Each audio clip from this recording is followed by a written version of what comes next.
So I created a one-shot.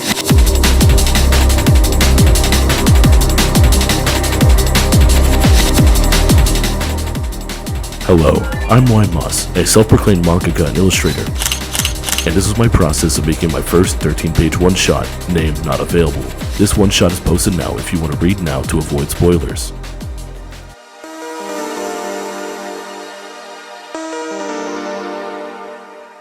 I wanted to release a one-shot around the beginning of this year, but I was stuck on what to write about. I'm extremely new to writing and intermediate level at art, so I struggled to get an idea working. Eventually, I ended up writing about a nightmare I had. And in it, I dreamed of a girl I knew my whole life, had all these specific and personal memories, also with friends at the time. Once I woke up, I tried to contact them and wasn't able to find them anywhere. I texted friends and they couldn't recall such a person. It finally hit me that person never existed in the first place. This cold realization washed over me, as for weeks I tried to grasp what I experienced. Fucked, right? I wanted to invoke the sense of dread I felt after, within a short page count. For this one-shot, I wanted to challenge myself to create high-quality work, both art and writing, and to invoke that feeling of dread within a short story. To do that,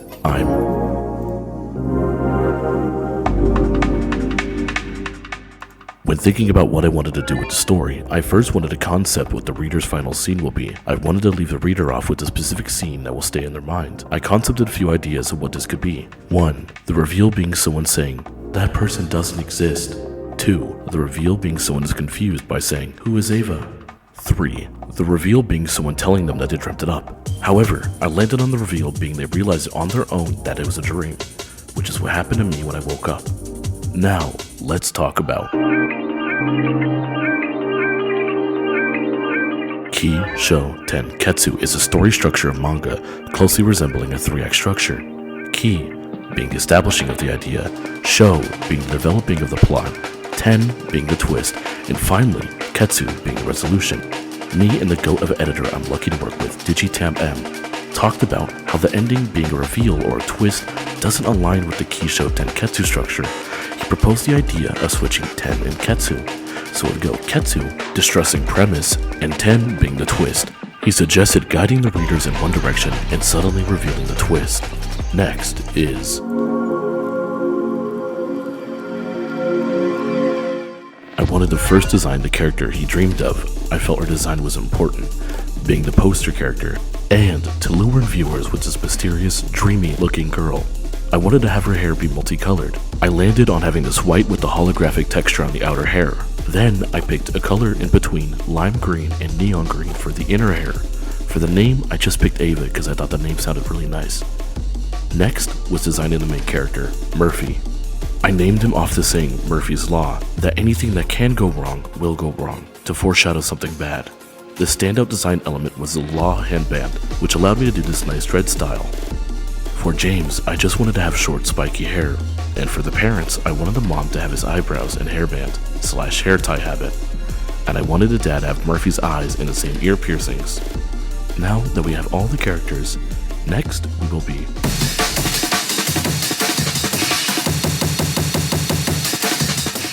The progression in the plot was the following. Ki, first Murphy wakes up to find out Ava's contact is missing. Sho, Murphy meeting James at what he believed to be Ava's house. Ketsu, Murphy and James trying to find out where Ava is.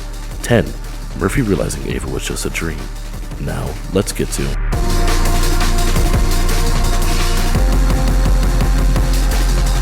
I start by opening a doc and write a script in a screenplay style. Instead of writing it as a book, I have a good idea of how the scene looks in my head, so I don't put too much work into description aside from important elements. And I put in more focus in dialogue. The process is, I write a rough draft, editorial review, fixing and finalizing, editorial review, adding less edits. Next is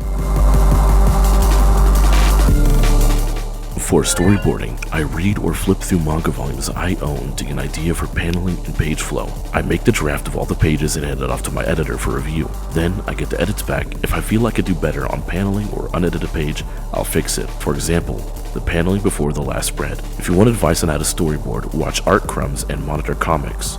Now we can finally start.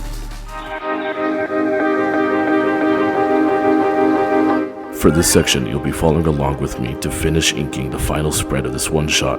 I'll explain techniques I use and explain my process. To start off, I'm going to lay out the panels from the sketch layer, like so.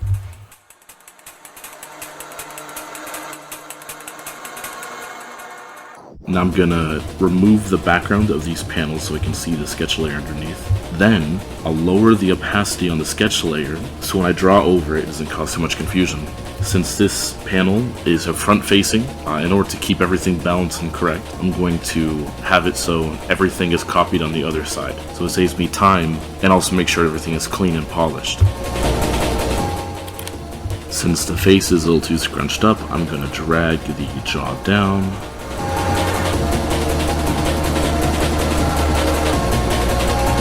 I'm really worried about how this is going to turn out because a lot of the times when I draw the ponytail, I tend to struggle and I don't want to fuck up the shape of it. Yep, and I fucked it up already. Here, so I'll try to draw a circle to outline where it's going to end. Maybe that might help me out. Should have thought of this way earlier. So, I'm a dipshit and I put what I was drawing on the ruler layer, which I don't want to do. So I can't speak. This is why I need a script. So I'll transfer it down to the other layer, and I'll drag the ruler back down, so that way it stays with this. So once I'm done drawing this, I'm going to add a outline layer to make sure everything pops correctly. There we go, and then we'll go on to the next panel for her face, since I want everything to be just really, really good and polished for this final spread, because it's the last thing the readers are going to see. I want it to look nice. So I'm going to make it symmetrical for just a fade.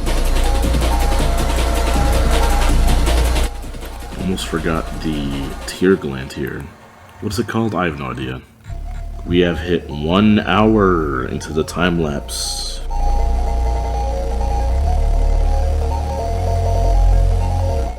There we go, I just realized that the fucking hand was clipping over it. Now I will start with the outline. Oh shit, what happened to there? I just noticed this. No. Okay, there we go.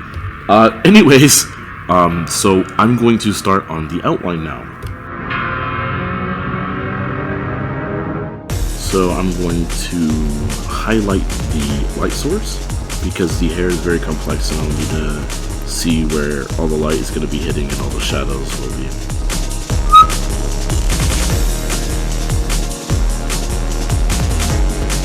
As I hit this middle area, I'm going to relax a little bit on the hard black and put more emphasis on the lighter part of it. Everything that's highlighted in the green is the under hair, so it won't be as dark as everything else, and it will not have any toning on it at all. I'm going to shade in all of the outer hair, so that way when I apply the tone, it only acts towards that layer. Oh my god, I forgot her hair tie. Hair tie? No, hair clip, that's what it's called.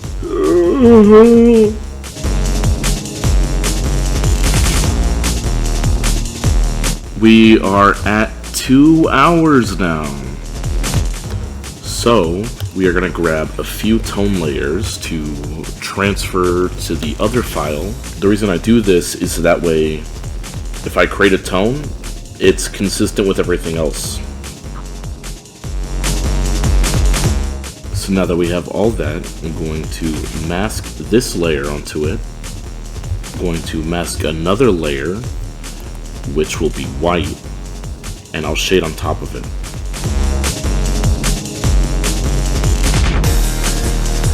So what I'm going to do now is I'm going to add this kind of shading to the out edge of the gray, so it makes it pop a little bit and separate from the highlights more. Now the entire outer layer is done. I'm going to start shading on the inner layer of the hair, and then afterwards I'll start shading the face. So I'm going to drag this layer below the gray, so that way anything that is overlapping will get hidden under it. So see, for example, you see where all the edges are overlapping over this. If I put it under here, they will be hidden and no one will see them except you guys that are watching right now. If you want to find this select tool, if you have a Clip Studio, go to select area and grab polyline. This helps me out. It's like connected dots kind of. It helps make sure that my selection is precise rather than using lasso and being like almost there. I'm going to have the light being left opposing to the light being on the right here. I will highlight it so that way you guys can see where the light source is. Now I'm going to outline the background elements that my editor provided. First we'll start off with the missing posters. So I'm going to create a new folder. And what I'm going to do is right here I have the missing poster from the cover. I'm going to copy this, paste it here, move it over here. Oh, there it is. Shrink it down a little. And what I'm going to do is I'm going to outline everything with this as reference. And then what I'm going to do is I'm going to draw the petals. Then what I'm going to do is I'm going to put a layer under it, which is above everything else. And then I'm going to color in everything that is going to overlap onto the drawing. We are now at 3 hours. Let's go! Now what I'm going to do is I'm going to make all this red white. So I'm going to press Control Hue, which allows me to change hue, saturation, and luminosity. If you've never seen this before, hue changes the like the color, like RGB, etc., etc. Saturation improves either the saturation or makes it lose the saturation, which makes it, you know, turn gray or gray. And luminosity will go from darkness to light. So if we're gonna have it all the way up, so it automatically goes to white. Because some of these petals are in the foreground, I'm going to add a outline around them.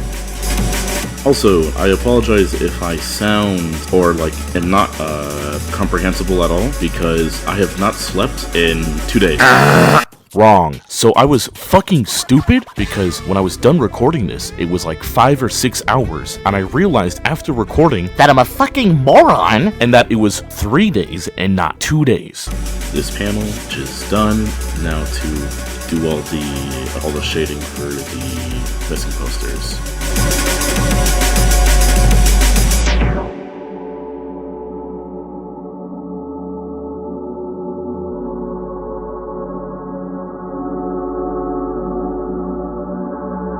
So now all the missing posters have all the text and outlines. What I'm going to do is grab this missing poster, lower the opacity, and then make a rough drawing of the outline of this. Now what I'll do is I'll hide the underlayer, and I'm gonna copy and paste this and put it on each and every one of the missing posters and manipulate the line art to where it sees fit.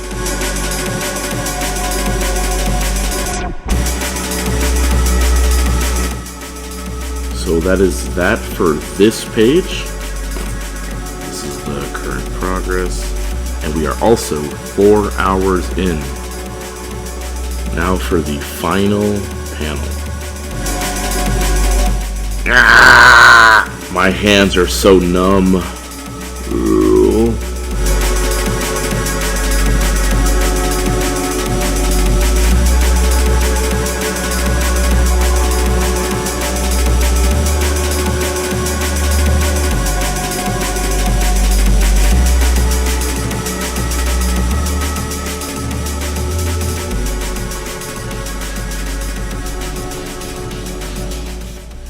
Yeah, I mean, this looks good, I think. And we just hit the 5 hour mark too. I think this is where I'll stop it here.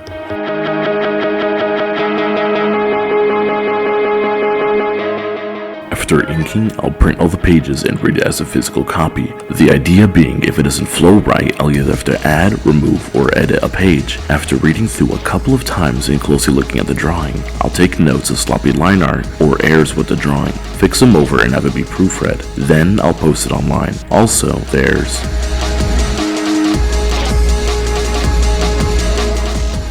Name not available is translated into Portuguese by Castopia. Check out his work, Gunslingers. Links will be in the description for both Manga Plus and Global Comics.